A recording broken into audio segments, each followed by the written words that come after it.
Dear Dina, for years my oldest son and his girlfriend said they would never get married. She was against it. Then 5 years ago she relented and they got married by all accounts happily. They are financially secure with well-paying jobs, no debt on their advanced degrees, a rental property they own outright, and a manageable mortgage on their home with late model cars. But there's a rub. Our daughter-in-law steadfastly refuses to consider having children, and our son stands by her decision. Her reason, it would be the height of cruelty to bring a child into a world that faces such apocalyptic and nihilistic future. I will grant you that our country has this and other major problems, but there is an existential question here.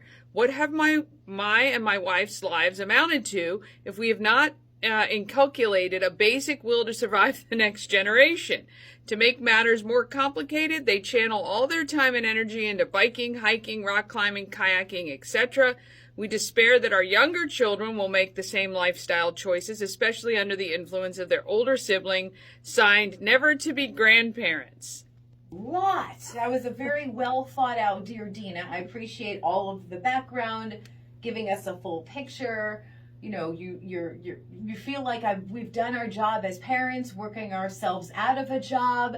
Now we're excited to work ourselves back into a job with being grandparents, and that's being robbed and stolen from us. So I understand your heartbreak over that. I get that. Now being a Nona, I totally get that. However, this is not your burden. You do not carry the burden of the world, of repopulating or keeping the world populated. Please don't do that to yourself. That's a lot to have to carry. So just know that God is in control and everything will work out the way it needs to, despite everything looking like it's crazy. That's my faith system belief. You do not have to adopt it. I'm just sharing. I just want to give you some sense of peace and hope. As far as your other kids, you don't know what their desires are going to be, so don't get ahead of yourself. I do that all the time. Don't do what I do. Don't think worst case scenario. Continue to be optimistic, knowing that your other children may desire to choose a path that gives you grandchildren. And then maybe you can, around the dinner table, around, holiday gatherings, talk about the benefits of the next generation and what an awesome opportunity to change the course of the future and to, sow hope in there. And maybe they'll be attracted to that. That's my opinion. Yeah.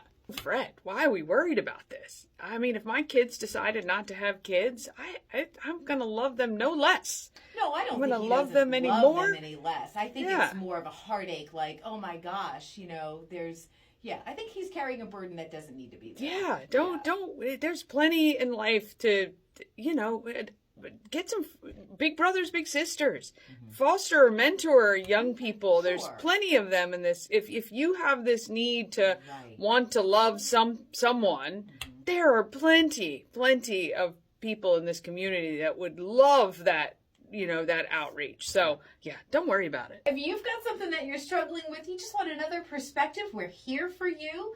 We encourage you to click on Dear Dina. You'll find it at key103radio.com.